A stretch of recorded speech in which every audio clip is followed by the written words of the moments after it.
Thanks for tuning into the Weather Channel. Jim Cantore here live in the Weather Channel Forecast Center as we update you on a very dangerous situation. I know with a lot of you, your minds are still on the O.J. Simpson verdict, but I'm telling you, you've got to extremely change your thinking here just a little bit because we have a very dangerous situation on tap here with this Hurricane Opal. Let's get to it this morning. I want to show you what we got here. Here are the hurricane warnings from the mouth of the Mississippi onto Anclote Key. And this means hurricane conditions are going to be felt in the next 24 hours. Tropical storm warnings exist west and east of that area. So you could say all the way from Morgan City to Venice, tropical storm and/or hurricane force winds will be felt within 24 hours. We've already felt some tropical storm force winds in these areas.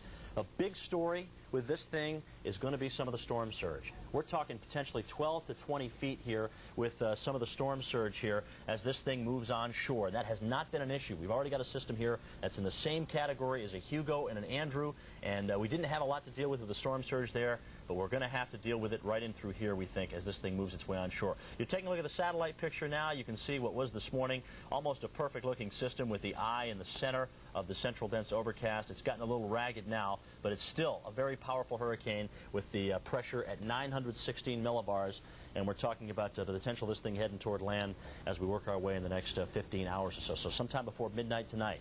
That is not to say if you live in Mobile or if you live in Apalachicola, you need to let your guard down because this thing could change direction a little bit or even slow down. But right now it looks like we're looking at some type of landfall near Pensacola, Florida. And speaking of Pensacola, our very own Bill Keneally this morning is in Pensacola, Florida.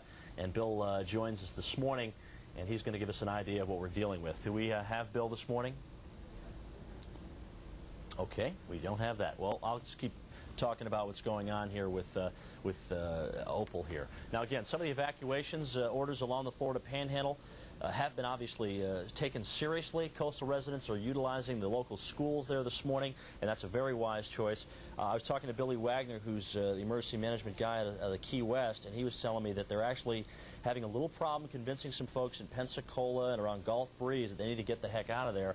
And I'll tell you right now, folks, you're looking at a tremendously powerful hurricane here. I can't say enough about this. Strike probability is right up and through here. This is where it's the highest. Of course, highest areas extend also out east and west of those areas too. But look at this thing. 27.0 north, 88.7 west. This is the 6 a.m. Winds now 135 miles an hour. So you've got a Category 4 hurricane. A Category 4 hurricane. You see this pressure right here? That's a Category 5 type pressure. So, again, I mean, north-northeast at 18. At that speed and direction and that wind, you're talking about tremendous problems along these barrier islands here and inland, even as far as north as Tallahassee and Montgomery, Alabama. There's going to be some tremendous destruction even inland. Tropical storm and hurricane force winds extend well out from the center, about 145 miles out from the center here. You're talking about winds that could be gusting over 115 miles an hour, and that, of course, will be coming in tonight at the time of landfall. We can just see one of these outer bands right in through here. You're looking at the southeast radar satellite overlay now, and this area has already been soaked. And this is my second point with this thing. Not only is this a coastal storm and a storm surge type hurricane, but we also have residents inland that need to be prepared for this. We're talking about extensive damage, perhaps as far north as northern Georgia.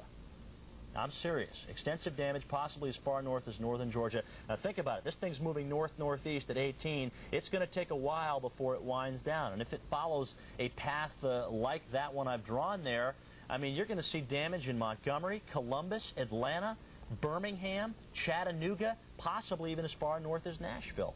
And one of the reasons for that is because of what rain has already fallen. I mean, we're talking about 3 to 8 inches of rain in this area already.